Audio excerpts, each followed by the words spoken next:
As is mostly known, women are usually underrated, and it depends on the culture where that particular woman finds herself.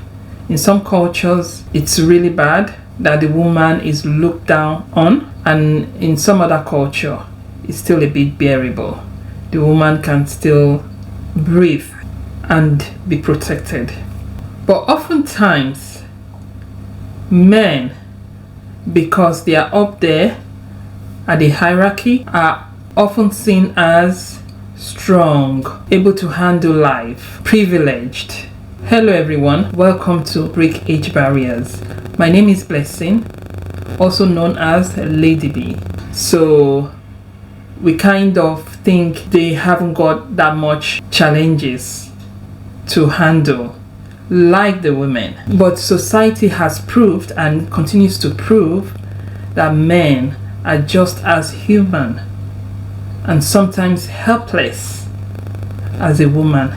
This belief system of thinking a man doesn't have as much to handle when it comes to being subjected, when it comes to challenges of life, it's actually a wrong belief system, because men do face challenges as well, be it as a boy, a teenager, or a grown adult.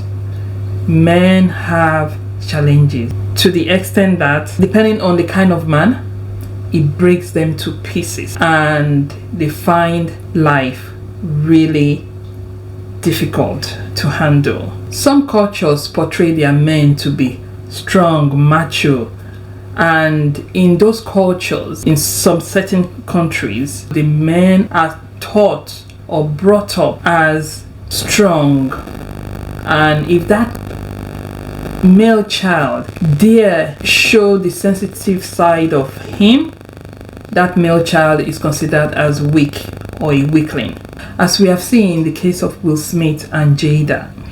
This case shows us that men can also be vulnerable. Men can also be taken advantage of. Men can also cry.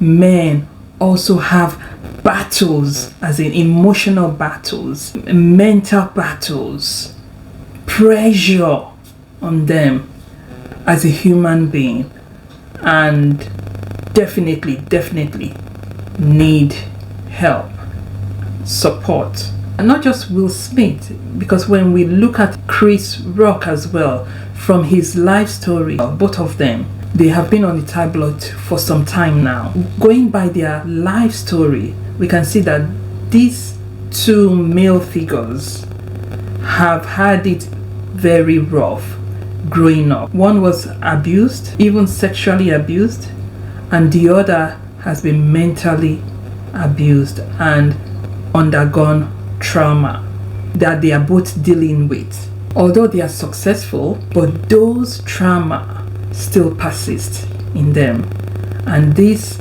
are carryovers that each and every one of us as individuals, be you male or female, do have to deal with as adults, because they still linger on and they are hangovers, and if care is not taken, can blow out of proportion.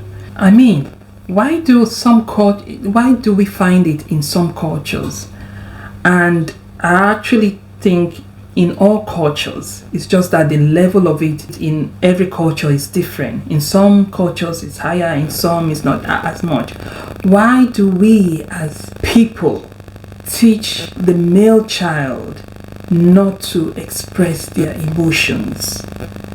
Emotions are given to us as human beings to be able to express how we feel, what is going on around us, but the male child is brought up, depending on the culture or society that they grow up in, they are brought up to suppress their emotions and to present themselves as strong and capable of handling life better than the woman, which later on in life creates a big problem. Can men at least be men without losing their compassion, kindness, love, empathy towards others. I mean, could you imagine if all men are brought up to be macho minded, so strongly willed, and probably end up being authoritarians?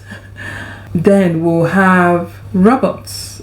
The world will be filled with men without emotions, expressive emotions, men without compassion, men without kindness, love, empathy towards others, and which contributes to societal problems around the world, really. So, I mean, men can still be strong men in a comprehensive way, inclusive of compassion, love, kindness, like so many men in the world who are hardworking, strong, but at the same time still able to show love, compassion to their children, to their wife, and to people in general.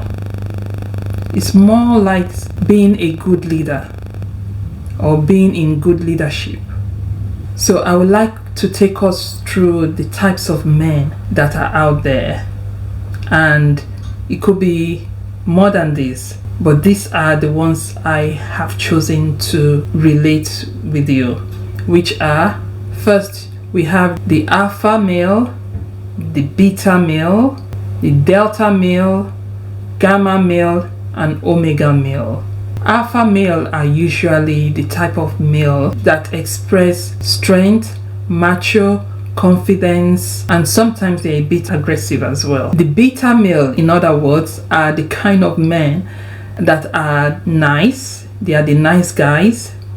They are quite likable and sensitive as well. The delta male are extremely private. The gamma male are adventurous and fun-loving type of men, and the omega male are nerdy and quite laid back. Of all these lists I've given, men are not constantly that. For example, they are not constantly alpha male or beta male. With time, they do evolve. So for example, something could happen in the life of that male, and that could trigger a change whereby a male who was once an alpha male could evolve to become a beta male or an omega male or a gamma male, depending on the type of experience the male has gone through and how it has impacted the life of that male. So the message here is: let men be men without losing their compassion, empathy, kindness, love, understanding, which all together comprehensively makes them human, because at the end of the day, they are human as well. With this, I say thank you for watching. I'll see you in the next video. Do not forget to subscribe, press the notification bell, like and comment. Take care now. Bye. Bye.